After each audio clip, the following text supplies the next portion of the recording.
ಎಲ್ಲರಿಗೂ ನಮಸ್ಕಾರ.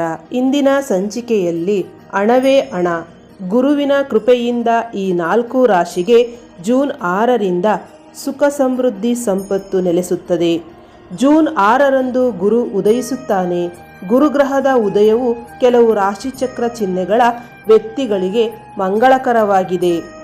ಜ್ಯೋತಿಷ್ಯ ಶಾಸ್ತ್ರದ ಪ್ರಕಾರ ಗುರುವು ವರ್ಷಕ್ಕೊಮ್ಮೆ ತನ್ನ ರಾಶಿಯನ್ನು ಬದಲಾಯಿಸುತ್ತದೆ. ಪ್ರಸ್ತುತ ಗುರುವು ವೃಷಭ ರಾಶಿಯಲ್ಲಿದ್ದು 11 ತಿಂಗಳ ಕಾಲ ಈ ರಾಶಿಯಲ್ಲಿ ಇರುತ್ತಾನೆ. ಗುರುವು ಮೇ 7ರಂದು ಅಸ್ತಮಿಸುತ್ತಾ ಈಗ ಜೂನ್ 6ರಂದು ಗುರು ಉದಯಿಸುತ್ತಾನೆ. ಗುರುಗ್ರಹದ ಉದಯವು ಕೆಲವು ರಾಶಿಚಕ್ರ ಚಿಹ್ನೆಗಳ ವ್ಯಕ್ತಿಗಳಿಗೆ ಮಂಗಳಕರವಾಗಿದೆ. ಕೆಲವು ರಾಶಿಚಕ್ರದ ವ್ಯಕ್ತಿಗಳಿಗೆ ಇದು ಅಶುಭ ಫಲವನ್ನು ನೀಡುತ್ತದೆ. ಮೊದಲನೆಯದಾಗಿ ವೃಷಭ ರಾಶಿ. ಗುರು ವೃಷಭ ರಾಶಿಯಲ್ಲಿ ಉದಯಿಸುವವನು. ಆದ್ದರಿಂದ ಈ ರಾಶಿ ಚಕ್ರ ಚಿಹ್ನೆಯ ಜನರ ಜೀವನದಲ್ಲಿ ಅನೇಕ ಸಕಾರಾತ್ಮಕ ಬದಲಾವಣೆಗಳು ಕಂಡುಬರುತ್ತದೆ. ಅವರು ಹೊಸ ಜವಾಬ್ದಾರಿಗಳನ್ನು ನಿಭಾಯಿಸಬೇಕು. ಸಮಾಜದಲ್ಲಿ ಗೌರವ ಹೆಚ್ಚಾಗುತ್ತದೆ. ಈ ಅವಧಿಯಲ್ಲಿ ಆರ್ಥಿಕ ಸ್ಥಿತಿ ಉತ್ತಮವಾಗಿರುತ್ತದೆ. ಕುಟುಂಬದಲ್ಲಿ ಶುಭ ಕಾರ್ಯಗಳು ನಡೆಯಲಿವೆ. ಸ್ಥಗಿತಗೊಂಡ ಕಾಮಗಾರಿಗಳು ಪೂರ್ಣಗೊಳ್ಳಲಿವೆ.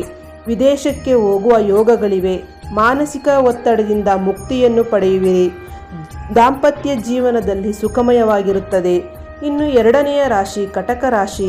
ಕಟಕ ರಾಶಿಯವರು ಗುರುಗ್ರಹದ ಉದಯದಿಂದಾಗಿ ಸಾಕಷ್ಟು ಉತ್ತಮ ಬದಲಾವಣೆಗಳನ್ನು ಕಾಣುತ್ತಾರೆ. ಈ ಅವಧಿಯಲ್ಲಿ ನಿಮ್ಮ ಜೀವನದಲ್ಲಿ ಸಂತೋಷ ಮತ್ತು ಸಮೃದ್ಧಿ ಬರುತ್ತದೆ. ಉದ್ಯೋಗಾಕಾಂಕ್ಷಿಗಳಿಗೆ ಬಡ್ತಿ ದೊರೆಯಲಿದೆ.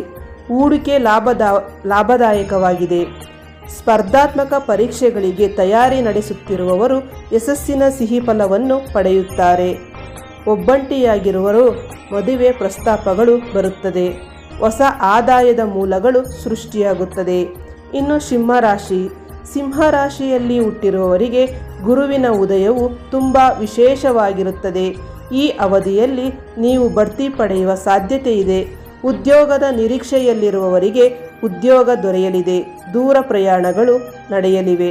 ಹೊಸ ಆದಾಯದ ಮೂಲಗಳು ಕಂಡುಬರುತ್ತವೆ. ಈ ಅವಧಿಯಲ್ಲಿ ನಿಮ್ಮ ಗೌರವ ಹೆಚ್ಚಾಗುತ್ತದೆ. ಈ ರಾಶಿಚಕ್ರ ಚಿಹ್ನೆಯ ಜನರು ತಮ್ಮ ಜೀವನದಲ್ಲಿ ಅನೇಕ ಹೊಸ ಬದಲಾವಣೆಗಳನ್ನು ಕಾಣುತ್ತಾರೆ. ಹಣಕಾಸಿನ ಅವ್ಯವಸ್ಥೆ ದೂರವಾಗುತ್ತದೆ. ಇನ್ನು ವೃಶ್ಚಿಕ ರಾಶಿ. ವೃಶ್ಚಿಕ ರಾಶಿಯಲ್ಲಿ ಗುರುಗ್ರಹದ ಉದಯವು ವೃಶ್ಚಿಕ ರಾಶಿಯವರಿಗೆ ಅನೇಕ ಲಾಭಗಳನ್ನು ತರುತ್ತದೆ. ಈ ಅವಧಿಯಲ್ಲಿ ಅದೃಷ್ಟವು ಹೇರಳವಾಗಿದೆ. ಭೌತಿಕ ಸುಖ ಪ್ರಾಪ್ತಿಯಾಗುತ್ತದೆ. ಮಕ್ಕಳೊಂದಿಗೆ ಸಂತೋಷದ ಕ್ಷಣಗಳನ್ನು ಕಳೆಯುವಿರಿ. ದಾಂಪತ್ಯ ಜೀವನದಲ್ಲಿ ಸುಖಮಯವಾಗಿರುತ್ತದೆ.